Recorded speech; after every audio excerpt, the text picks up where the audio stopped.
द्वितीय वंशावली अध्याय 2। अनंतर सलोमन सदाप्रभुଙ୍କ नाम उद्देश्य एक गृह और आपणा राज्य पई एक गृह निर्माण करियाकु मनस्थ कले। पुणी सलोमन भार बहनार्थे 70,000 लोक और पर्वतरे 80,000 कटाली लोक और सेमानक कार्यर तत्वावधारण निमंते 3,600 लोक नियुक्त कले।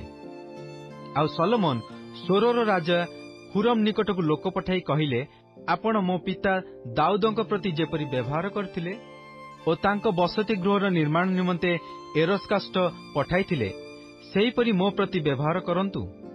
देखंतु मु सदाप्रभु मो परमेश्वरଙ୍କ नाम निमंते गोटे गृह निर्माण करियाकु उद्यत अछि।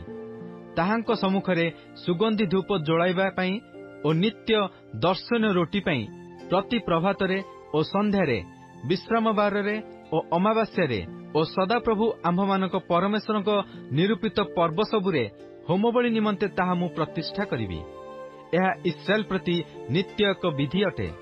आउ मु जेउ गृह निर्माण करिवि ताहा बृहत हेबो, कारण समस्त देवता ठारू आम्भमानक परमेश्वर महान अटंती। मात्र ताहांको निमंते गृह निर्माण करियाकु किए समर्थ?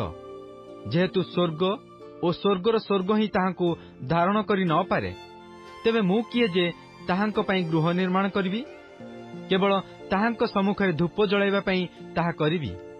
एहेतु मो पिता दाऊदଙ୍କ द्वारा नियुक्त जेउ निपुण लोक माने जिहुदारे और जेरुसलेमरे मो निकटरे अछंती, सेमानक संगे सुन्ना और रूपा और पित्तल और लुहा और धूम्र और सिंदूर और नीलसूत्रर कर्मरे और सर्व प्रकार खोदन कर्मरे निपुण एक लोककु मो कतिकी पठाउंतु।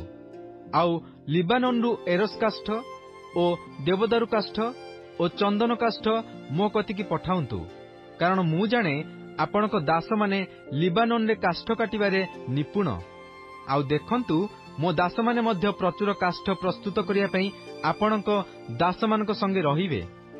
जेहेतु मु जेउ गृह निर्माण करियाकु उद्यत अछि ताहा आश्चर्य और बृहत हेबो।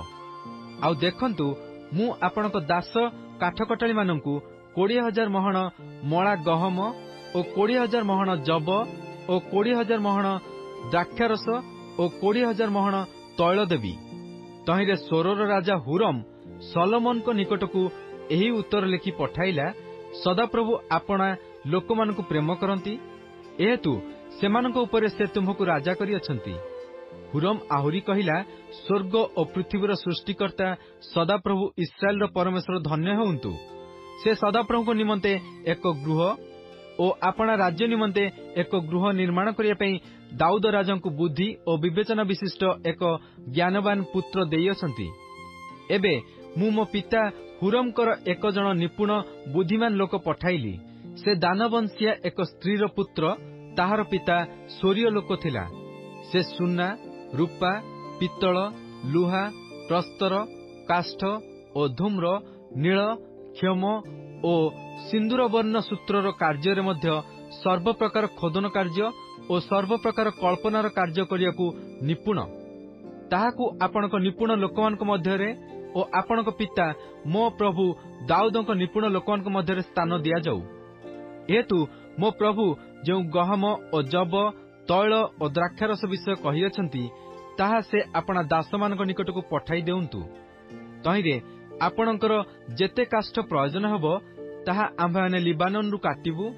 आउ आम्भेमाने भेड़ा बांधी समुद्र पथरे जाफरे आपणक निकटरे पहुंचाई देबु। तो आपण ताहा जेरुसलेमकु नेई जिवे। अनंतर सलोमन आपणा पिता दाऊदଙ୍କର कृत गणना उतारे इस्राएल देशरे प्रवासकारी विदेशी समस्तଙ୍କୁ गणना कले। तहिरे 1,53,600 लोक मिलिले। तहु से सेमानक मध्यरु भार बहिबा पई 70,000 लोक और पर्वतरे 80,000 कटाली लोक और लोकमानकु कार्य कराइबा पई 3,600 कार्यशासक नियुक्त कले।